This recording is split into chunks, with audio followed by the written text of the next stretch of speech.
শুনেছিস তোরা? পিই teacher sick লিভে গেছে। সিক লিভ আবার কি? তুই কি গাধা নাকি? গাধা হতে যাব কেন? সবাই কি সব জানে নাকি? কি বলিস? তাহলে সবাই মিলে কাল টুর্নামেন্ট হয়ে যাক।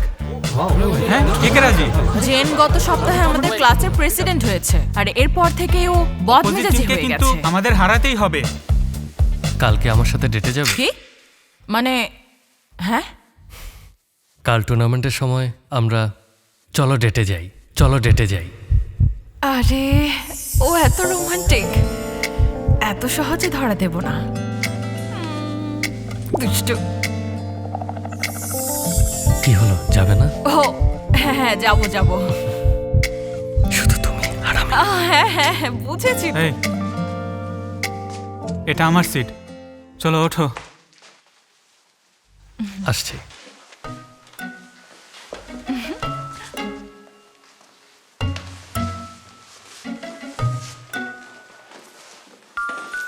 কি যে দেখে ওকে পছন্দ করেছিলি তুই? ওর ব্যাপারে কিন্তু একদম বাজে কথা বলবি না, বুঝেছিস তুই? Disgusting character. ডেটের ব্যাপারে ওকে কি বলবো? শোন। বল, ও কি হলো? শুরু হয়েছে।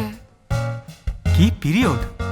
হ্যাঁ, পিরিয়ড যদি শুরু হয় কাল, তো তাহলে আমার অনেক ব্যথা থাকবে, বুঝেছিস? প্রথম দিনের তুলনায় দ্বিতীয় দিন অনেক ব্যথা হয়, তুই এটা বুঝবি না। কাল আমি পিই ক্লাসের পরে নার্সিং রুমে যাব। 5 দিন আগেই না পিরিয়ড হলো?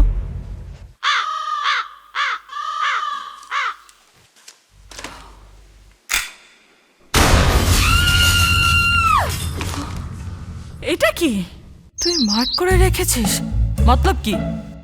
পিরিয়ডের সময় তো তোর মাথার স্ক্রু ঢিলা হয়ে যায়, তাই আমি ডেটগুলো মার্ক করে রাখি। ওই সময় মেডিসিন আনতে হয়, ঝামেলা সহ্য করতে হয়, গাদা গাদা চকলেট আনতে হয়, প্যারাটা কদিন খাবো সেই হিসেব রাখি।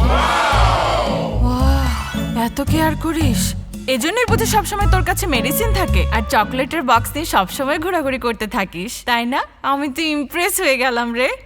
এখানে তোর ইমপ্রেস হয়ে যাওয়ার মতো কোনো কিছুই হয়নি। আমি তো এসব করি শুধু আমার নিজের জন্য। হ্যাঁ আচ্ছা, বদমাশ একটা।